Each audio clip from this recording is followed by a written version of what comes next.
Assalamualaikum warahmatullahi wabarakatuh. Hai semua, nama saya Nadiatul Islami dari kelas TFP 2, jurusan Teknik Pertanian, Fakultas Teknologi Pangan dan Agroindustri, Universitas Mataram. Hari ini saya akan mempresentasikan makalah saya yang berjudul Karakteristik Daging. Pertama, kita kenali dulu apa itu daging dan karkas. Daging adalah bagian lunak pada hewan yang terbungkus kulit dan melekat pada tulang yang menjadi bahan makanan.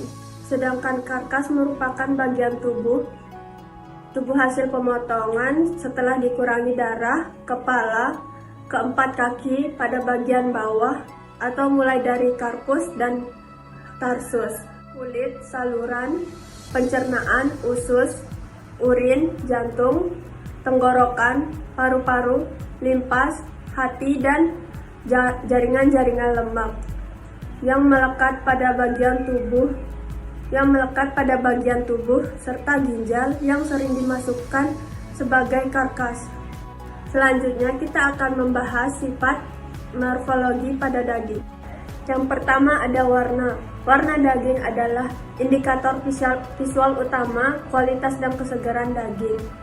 Warna daging terutama ditentukan oleh adanya pigmen alami, terutama myoglobin dan hemoglobin.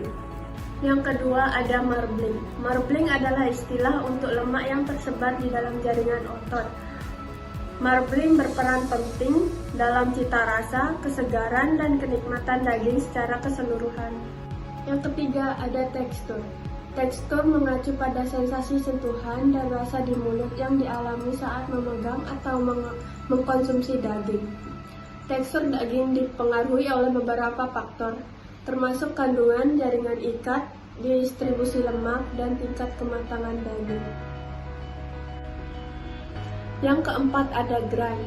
Grind mengacu pada susunan serat otot dalam daging. Susunan ini dapat dilihat pada permukaan daging yang dipotong dan mempengaruhi keempukan daging. Yang kelima ada kapasitas ikat air. Kapasitas ikat air mengacu pada kemampuan daging untuk menahan air. Daging dengan kapasitas tinggi memiliki lebih banyak air sehingga lebih empuk. Kapasitas daging dipengaruhi oleh beberapa faktor seperti jumlah dan susunan protein, kandungan lemak, dan pH daging. Yang keenam, aroma dan rasa. Rasa dan aroma daging berasal dari berbagai senyawa kimia yang terkandung di dalamnya. Senyawa kimia ini dihasilkan oleh proses metabolisme, enzimatik, dan degradasi protein selama pematangan daging. Rasa dan aroma daging dapat bervariasi tergantung pada jenis hewan, bagian tubuh yang digunakan, usia hewan, metode pemotongan dan pengolahan, dan bahkan diet hewan. Setelah kita membahas mengenai sifat morfologi daging, selanjutnya kita akan membahas mengenai sifat fisiologi daging. Yang pertama ada warna.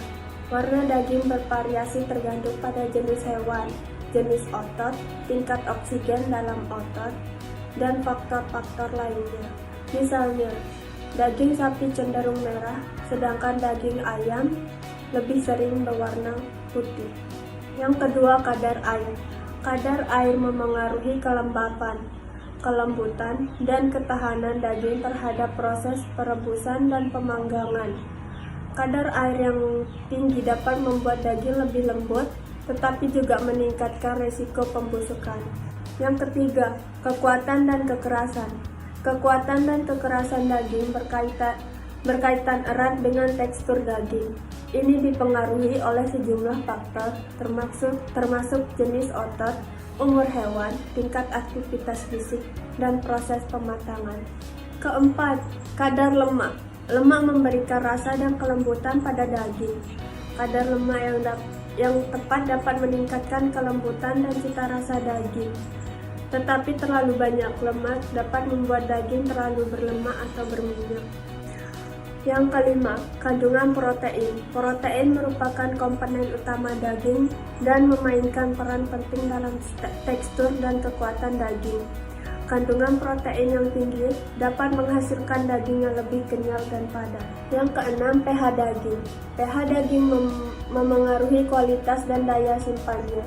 pH yang rendah biasanya menandakan daging yang lebih segar, sementara pH yang tinggi dapat menunjukkan daging yang telah terpapar bakteri dan mulai membusuk. Dan yang ketujuh, ada aroma dan rasa. Aroma dan rasa daging dipengaruhi oleh berbagai faktor, termasuk jenis hewan, jenis makanan yang dikonsumsi oleh hewan tersebut, dan proses pemrosesan dan memasak.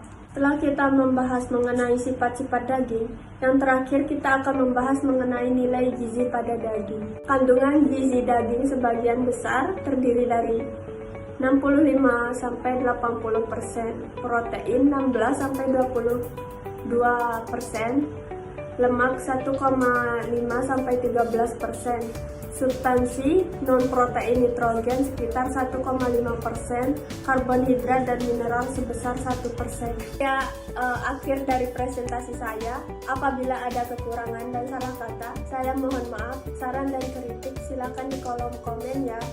Sekian dari saya, terima kasih. Wassalamualaikum warahmatullahi wabarakatuh.